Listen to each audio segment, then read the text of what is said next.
আসসালামু আলাইকুম, সবাইকে চলে এলাম আরেকটি নতুন ভিডিও নিয়ে। আজকে আমি ঝটপট আমড়ার আচার তৈরি করে দেখাচ্ছি।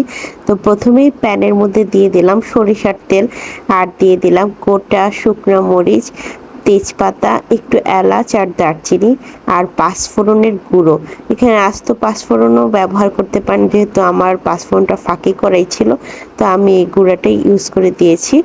আর দিয়ে দিলাম সামান্য পরিমাণ আদা রসুন পেস্ট, ধনে গুঁড়ো, একটু লাল মরিচের গুঁড়ো, জিরের গুঁড়ো দিয়ে আমি ভালো করে মশলাটা তেলের সাথে ভেজে নিচ্ছি।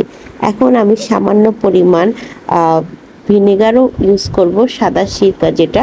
আপনারা চাইলে এটা স্কিপও করতে পারেন। তো আমি কেটে ধুয়ে রাখা আমড়াগুলো আমি এর মধ্যে দিয়ে দিচ্ছি। এটা আসলে সিদ্ধ করে নেইনি, আমি একদম ডিরেক্ট কেটেই এটা দিয়ে দিয়েছি। আসলে আমার আমড়ার পরিমাণটা খুবই কম ছিল, আর আমি এটা 2-3 দিনের মধ্যে আমার খাওয়া শেষ হয়ে যাবে, এই জন্য আমি এভাবেই দিয়েছিলাম। আর এখানে দিয়ে দিলাম বেশ খানিকটা চিনি। চিনির পরিবর্তে আপনারা চাইলে আখের গুড় ব্যবহার করতে পারেন, যেহেতু এখানে আমার একদমই কম। আসলে আমার খেতে ইচ্ছে করতেছিল না, আর অনেক দিন থাকাতে আমড়াগুলো একটু কালার নষ্ট হয়ে যাচ্ছিলো। তো আমি চিন্তা করলাম যাক, একটু আচারি করে ফেলি, তাহলে আমরা তাড়াতাড়ি খেয়ে ফেলবো। তো আমি সামান্য পরিমাণ বিট লবণ, একটু ভাজা লাল মরিচের গুঁড়ো, আর পাঁচফোড়নের গুঁড়োটা আমি আবারও অ্যাড করে দিচ্ছি।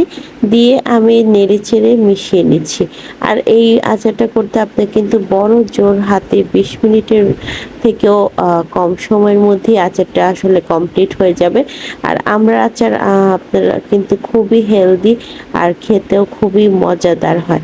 আর আপনারা কিন্তু অবশ্যই আমার ভিডিওগুলো ফলো করবেন। ধন্যবাদ সবাইকে। আসসালামু আলাইকুম।